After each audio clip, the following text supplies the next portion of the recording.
En ces temps où nous sommes, en cette période que nous vivons, je voudrais vous parler de Marie, je voudrais avec vous prier Marie, qui est la mère de Jésus et qui est celle par qui nous retrouvons l'espérance.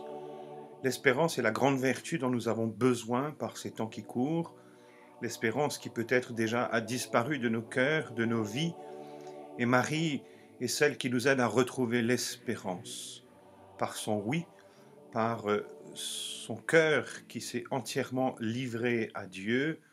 Le salut est entré dans le monde. En elle, le Verbe s'est fait chair, en elle, Dieu s'est fait homme, et ce Dieu qui s'est fait homme porte le nom de Jésus, ce nom qui signifie Dieu sauve. D'où viendra le secours? D'où viendra le salut? Il ne peut pas venir des hommes politiques, il ne peut pas venir de la science, il ne peut pas venir de la technique, même si on aura toujours des hommes politiques plus ou moins bons, et des scientifiques qui pourront nous aider et des techniques qui seront des soutiens pour notre vie. Mais fondamentalement, le secours nous vient du Seigneur qui a fait le ciel et la terre et qui est à l'origine de la vie, qui est le maître du temps et de l'histoire. Marie a porté en elle celui qui porte tout. Et elle veut nous apprendre à accueillir ce Dieu qui nous redonne l'espérance.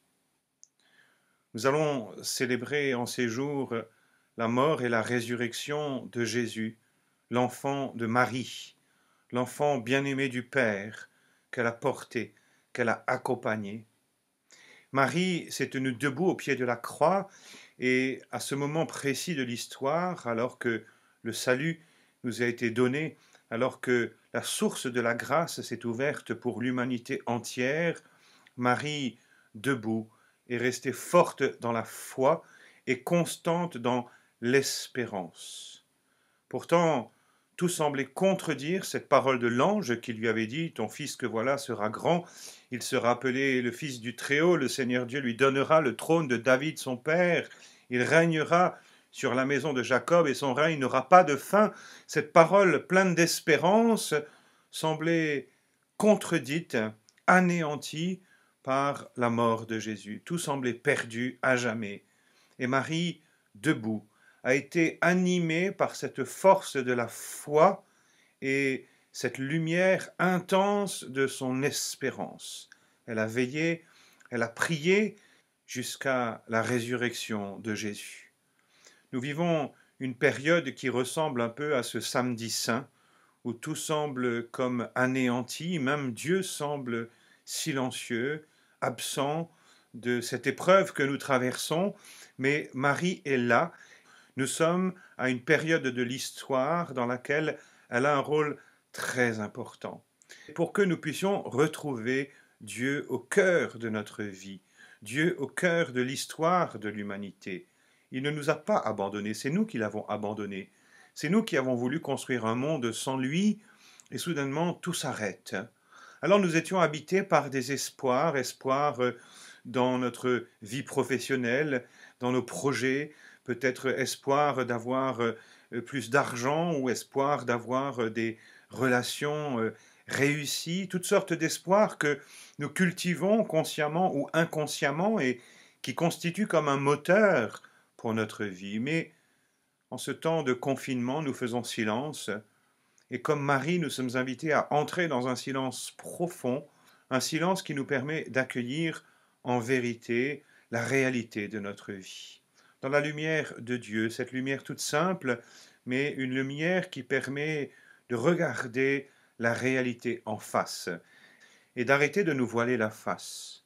Nous voyons bien que dans notre vie, il y a bien des espoirs qui ont été déçus, des rêves qui ont été brisés et qui ont été confrontés à une réalité finalement qui a laissé dans notre cœur comme un goût d'amertume, comme un goût, oui, amer de déception.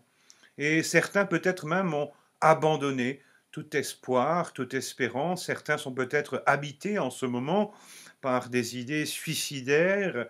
Peut-être que certains luttent contre la dépression. Et nous sommes comme dans un passage qui sera peut-être long, mais un passage dans lequel nous ne sommes pas seuls. Car ce passage, nous le vivons avec une mère qui est à la fois celle qui nous accompagne personnellement, comme ses enfants bien-aimés, et qui accompagne aussi toute l'humanité, pour laquelle son Fils est mort sur la croix et pour laquelle il est ressuscité le troisième jour. Je voudrais vous proposer, par quelques petites vidéos qui vont suivre, de pouvoir mieux découvrir qui est Marie.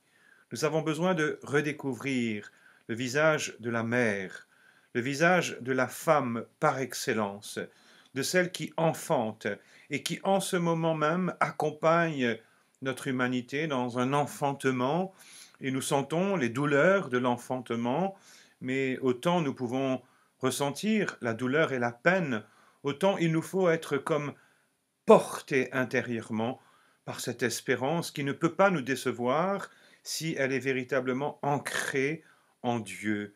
Non pas un Dieu inconnu, non pas un Dieu distant, non pas un Dieu qui serait comme un peu manipulateur ou un Dieu qui serait pervers et qui s'amuserait avec ces enfants que nous sommes. Non, un Dieu qui est bon, qui est avec nous et qui ne peut pas nous abandonner. Marie veut nous apprendre à ancrer notre vie en lui. C'est une des images que la Bible prend pour nous parler de l'espérance. Elle dit dans ce passage de l'Écriture que l'espérance est l'encre de l'âme. Alors, particulièrement en ces temps que nous vivons, en ce temps où l'Église va célébrer la mort et la résurrection de Jésus, nous sommes invités à redécouvrir celle qui est là, debout au pied de la croix, et qui nous invite à regarder vers la croix comme un signe d'espérance, le signe d'espérance par excellence, ce signe qui est le signe de la victoire. Marie a traversé les épreuves de la vie de son Fils, les épreuves de la nuit, de la foi, mais elle est toujours demeurée dans l'espérance. Alors qui est-elle? Comment prier Marie? Pourquoi prier Marie? Nous avons besoin, plus que jamais, de nous tourner vers celle qui brille comme une étoile, et une étoile qui nous guide. Et nous avons besoin d'apprendre à son école à avancer dans l'espérance. Et c'est pourquoi, dans les vidéos qui suivront, je voudrais que nous puissions ensemble bien mieux prier Marie et mieux lui confier toute notre existence, toute notre histoire, à la fois personnelle, familiale, notre ville, notre pays, que tout puisse vraiment lui être confié pour qu'elle puisse s'occuper de nous. Et c'est ce que nous allons faire. Merci Vierge Marie de nous accompagner sur ce chemin. Merci de nous faire entrer dans ce mystère de la mort et de la résurrection de Jésus. Merci de nous apprendre à faire les deuils de tout ce qui doit mourir en nous, pour que nous puissions vivre d'une vie nouvelle, une qualité de vie qui sera vécue dans une plus grande union avec ton Fils et qui nous aidera à accueillir chaque jour comme un cadeau précieux qui nous vient de lui, et de pouvoir vivre ainsi, sans crainte ni de demain, ni d'après-demain, ni de quoi que ce soit, puisque Jésus-Christ est victorieux du mal, il est victorieux de toute situation angoissante. Merci ô Mère d'accompagner tes enfants qui redisent aujourd'hui avec toi les paroles du psaume « Le Seigneur est ma lumière et mon salut, de qui aurais-je crainte? Le Seigneur est le rempart de ma vie, devant qui tremblerai-je? Espère le Seigneur, sois fort et prends courage, espère le Seigneur. » Que la bénédiction de Dieu descende sur vous par l'intercession de la Vierge Marie, que Dieu vous garde dans sa paix, lui qui est Père, Fils et Saint-Esprit. Amen.